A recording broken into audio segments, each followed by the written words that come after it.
Hello everybody, welcome to episode 4 of The Art of the Haunt. And today we aren't going to talk about the track or the cart. That takes time and I'm still working on those, but the updates would be boring. So instead I'm going to talk to you about how we do the walls of our haunt. And the beauty is that it's very affordable, it's very flexible, it's fairly inexpensive relatively, it's easy to set up. It's easy to take down, it's easy to store, and so I think about all those things, storage especially, when I'm building props or setting up my haunt. So let me talk to you a little bit more about what's involved with doing the walls the way we do them. So the way we do our walls is we use black plastic, and I'll give you more details and more of the materials you'll need in just a few minutes. But kind of the pros that I've already mentioned are that it's very affordable for the most part. It's flexible and you can do a lot with black plastic. The con is that if you have much wind, plastic can be problematic, and I'll talk to you a little bit more about that later also. The first thing you want to do when you build your haunt is you got to lay out kind of the path, what the path for the haunt's going to be. I don't like big long hallways. I like short turns. You want to make it as disorienting as possible, so using angles, don't just have right turn, left turn, right turn, left turn, but kind of making it at angles so that once they get inside, it's dark, it gets turned around. You can take a very small space and make it appear like it's this huge haunt just by kind of wrapping around and keeping everything very tight. Now, with that said, is you do want to have areas that you kind of open up into a little bit, or that you have a little bit more room, because you need room for props, for your scare actors. You want to kind of create a scene. But you can do a lot in a very tight space. The other thing I utilize a lot is pop-ups, and I'm going to show you a little bit more how I use those later on in this video. A couple of things to know about how we send people through our haunt. So right now, or up until this point, we've always had people walk through the haunt. And so because our haunts are fairly smaller groups, we want to make sure everybody kind of gets a scare. We try to send people through in groups of either 3 or 4. Now, how do you manage that? So we literally have someone standing at the entrance to our haunt, and they're kind of giving them the rules of don't touch our actors won't touch you, don't run, make sure you're always going forward through the haunt, do not come back in reverse. The way we let our actors know that the next group is coming through is we utilize a cowbell. And so we'll give a little spiel, and then we ring a cowbell. And then we send the next 3 or 4 people through. So they start going, and when the actors hear the cowbell, they know another group is coming through. And then depending on how long the haunt is, about the time it takes you to kind of explain the rules and get the next group ready, and then send them through and ring the cowbell again, that's just about the right amount of time that you're kind of spacing them through the haunt. Now, there are times where some people go slow. One group will catch up with the other. We're trying to minimize that, and obviously when we go to our new system using the track, that's not going to be an issue. The other thing is sometimes that, you get 2 or 3 groups. If you put them too close together, they'll get bunched up in the haunt, and that creates a whole different problem. And sometimes it's just like one scare. People are just standing there, they're waiting, they don't want to walk by someone, and so they're standing there, and it just wastes time. And so, like I said, when we go to the track system, hopefully we're not going to have that issue, because we'll control how fast that they can go through the haunt.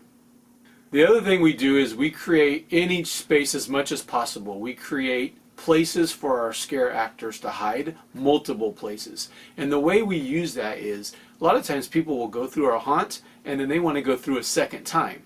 Well, they know where all the actors are going to be. So we try to create multiple spaces in each area where an actor can hide. And so if we ring the bell for the next group to go through, and then we'll yell out, whoever's ringing the bell, will yell out second time. And that lets all of our actors know that here comes another group, but this is their second time through. So now they'll switch it up. They'll go into different hiding places, or scare differently, or wait longer. And what will happen is people they know this is going to happen right here, and they're so focused on that, we have a hiding place behind them and scare them from behind. So we kind of try to think about that when we're laying out our haunt and figuring out how the route is going to be and the spaces that we're going to create. Some of the materials you need to build the walls of your haunt. So obviously you're going to need black plastic. You can get black plastic. I use the 10-foot. Usually I order 10-foot by 100-foot. You can get that for just a little over 40 bucks right off of Amazon. Black plastic, 4 mil, 10 feet, and you'll understand why we want 10 feet. Ours isn't that tall, but we like to have some plastic that can loop over, and it just gives you more flexibility with that high of plastic. And then 100 feet. and then we'll cut that if we need to into sections to build the various pieces of a haunt. So you're definitely going to need black plastic. The other thing we utilize a lot is paracord. So you can get this from, you can get it from the dollar store, you can get it from Home Depot. Home Depot, you can get maybe something like this, or they come in these little bundles too. It's about 50 feet for like $5. So you can get a lot of paracord for relatively inexpensive. I mean, for 20 bucks you can get like 25 bucks, you can get 200 feet of paracord, which is a lot. And then we use the paracord to hang our plastic on, and we're going to talk more about that later. For the bottom of our plastic, you're going to need PVC. Now I use Schedule 40 3/4 inch. So you're going to need some of this, but you could also use wood strips like 1x2 or 2x2 or whatever you have for wood, and I'll explain to you how we use that. So another thing you're going to need, and these are relatively inexpensive, and we use this for all kinds of things, is you're going to need tent stakes. So you can get these at Harbor Freight. You can get 10 for like $6. So they're less than $1 a piece, and we use a ton of these. So over time we've accumulated more and more of them. A lot of times these little things, these little tabs, they slide up and down, they'll break off. You can use a big washer. There's different things you can do. In some cases we don't even need them at all.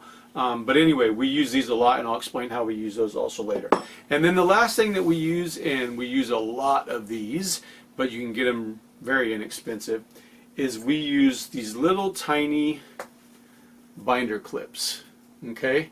And the way you can get these on Amazon, I think it's like 240 of them for $10 or something like that. I mean, it's very inexpensive, and you can get a bunch of these. So for like 20 bucks, you can get 500 of these things, and you're going to use lots of these. And we use these to clip on the plastic onto the paracord, and I'm going to show you all this a little bit later on in the video. So those are all the things that you need to kind of build your walls. Very inexpensive for the most part, relatively speaking. It's cheaper than building plywood and framing everything in with wood, or having to rent out a building and do it inside a building. And even inside a building, then you'd still have to get wood or something. So we do these outside. We do them on a lawn where we can stake into the lawn. So I'll go a little more into that later in the video. Okay, I'm going to show you, this is set up kind of what we do for a haunt. I'm under a pop-up right now, and I'm going to show you how we do the paracord, the plastic, so on and so forth. So it can be hard to get camera angles here, especially shooting by myself, but we'll give it a try. So the first thing I want to show you is how I use the paracord. So the paracord can be run between anything. It can be run between a fence, a tree. We use pop-ups and trees and fences. You can use sticks sticking up that have kind of like a plus sign on the bottom. What you want to do is kind of make a grid with your paracord so that you can then hang black plastic on that, and I'll show you how we do all that. So first thing, let me show you a little bit about how, if you're going to use paracord with a pop-up, this is how you want to do it. Just because the pop-ups are not very sturdy, most of them, especially if you get cheap ones. I have like $60, $70 pop-ups. I have a couple of them here I'm going to show you with. So here's how I do my paracord. So you'll notice that I anchor it in the ground, and I use bright yellow so that you can see it. It goes up. I always put a little loop right around this. It then goes all the way across the pop-up, little loop, and then it'll span a distance like this. And then I'll hit the other pop-up. I'll go a loop there. Cable cord goes across here, loop, and then it goes all the way back down and is anchored. The anchors on each side are important because if you just go from one corner to the other corner of the pop-up, when you hang plastic on it, it's not a lot of weight, but it's going to want to pull down, and it's going to tweak your pop-up, pull it towards that plastic. So the reason I go up all the way through the pop-up, anchor it, go all the way up through the pop-up, across through the other pop-up, and then down, is that you can get a much tauter line, and when you're pulling it tight, you're not putting stress on the pop-up because you're going all the way through the pop-up, and the kind of the load is going all the way through, so you're not pulling your pop-up over. How do we hang the black plastic? So this gives you an idea how we hang our black plastic. So at the top we hang the black plastic, and you want extra to hang over. Now keep in mind this height right now is very low. I would actually, the pop-ups can go up higher. I just don't have them higher because I want to be able to reach them and show you what I'm doing. So normally it would be probably at least another foot taller or more. So we hang the black plastic. Now this is where the binder clips come in. You just clip them on and then fold the clips down. And then you put them ever so often, fold the clips down, hang them on there. You can move the plastic, slide it a little bit back and forth. So that will anchor the top. The beauty of doing your plastic that way is that if for some reason wind comes up, I'm going to show you how we anchor it on the bottom. But if wind comes up, you can just undo the clips, drop the plastic to the ground, maybe put some weights on it or something, and wait for the wind to pass and then put it back up. This is like when you're building your haunt going forward. So let me show you real quick how I do the base part of the plastic. So what I do is I use sections of PVC or sections of wood stripping, and you'll notice there's a hole in the end of the PVC, and that hole is big enough that one of these tent stakes can go right through it and anchor it to the ground. So what I do is I take whatever extra slack is on the bottom of the plastic,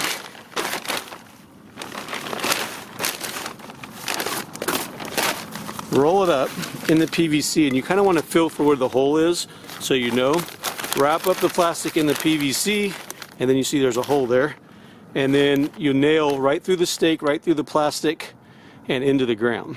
And if you do that all along the whole thing, then you can come up here at the top and make adjustments by tightening up this, undoing the clip, tightening up the plastic, and make it nice and steady. So that creates really good walls. People aren't going to bump into them. They're not going to mess them up. Like I said, if a wind comes up, you just take the clips off the top, drop the plastic to the ground. The PVC with the tent stakes through the ground will anchor it down. They might flap in the wind a little bit, but if they're down on the ground, they're not going to get as much wind. The wind passes, you just pull up and put your plastic back up and reclip it with a binder clips, and it's really easy. It also makes it super easy to take down. Now keep in mind, other than the pop-ups, think about all this. A big stack of PVC, I have that. Plastic, I can fit almost all the plastic for one of my haunts in one 55-gallon drum, stuff it all in there, and then put a top on it, and that's my storage for all of my walls for my haunt. So that's super easy from a storage perspective. The stakes are easy to store, the binder clips are easy to store, so you can get a lot of walls and a lot of distance with this without taking up a ton of storage. We will use a drop panel, and it's made of wood, and sometimes it's incorporated right into one of our pop-ups, or we'll use it at a corner or something. And so the beauty of the black plastic is you can run it right up to that wood and then staple gun it right into the wood. And then when you're done, you can just pull the plastic. It rips it a little bit. We've used this same plastic for the last 5 or 6 years, and it's held up good. It's starting to show a little bit of wear, has holes in it, but before the haunt starts, we'll go through with black Gorilla Tape and just cover any holes or things that we really feel like. Once it gets dark, people don't notice those tiny little details. A few more things that I wanted to mention about the black plastic is every once in a while on your paracord you'll get a place where it sags a little bit. This isn't bad here. You can see here there's a little bit of a sag here, but it's not bad. If you get a lot of sag, what we do is we use PVC pipe. So you run the cord through here, maybe do a loop around it or two, or you can just notch the top and slide it like that to help hold it up. Use the PVC, put a stake in the ground, and then slide the PVC right over the stake. The other thing is when you're setting up your plastic, in the corners of our pop-ups in a lot of places, so we might have a maze that grows through here, we'll hang plastic along the corner like this, and then we'll put like just a little piece of plastic that'll go across the corner. In the dark, following the plastic, people don't even notice that, but what it creates is this little space, and it doesn't have to be very big. It creates this little space for our actors to hide behind and gives them an opportunity to scare. So we'll do that oftentimes in the pop-ups. Our pop-up corners are great places for our actors to hide. In other situations, we'll also use these big reapers where someone can hide. The reapers have their arms out, and the person can hide right behind the reaper, and then it's a great scare thing. They see the reaper, but they never see our people, usually dressed in black, hidden behind the reaper. So it's another opportunity to kind of get them focused on one thing, but then scare them with something else. One more thing where the black plastic comes in very versatile is, so we might, on a pop-up like this, we might hang black plastic all the way across up until like here, and then we'll want this part to be a door. So what we'll do is we'll hang the black plastic all the way across that space, and then you just shred it with a knife, cut off the bottoms because you don't want people stepping on it and tripping. So you want it just touching just above the ground, and then just shred the plastic, and it gives you this perfect door. So it protects like any lighting. They don't know what's in there, but they have to go through the shredded black plastic to get into the next area. So I hope you like this episode, and don't forget to like this video and subscribe to it. We're on Instagram also, Art of the Haunt. So check us out on Instagram. I tend to do more little micro updates on Instagram between videos. So if you want to follow me on Instagram, Art of the Haunt. And thank you, and we'll see you at our next video. Bye.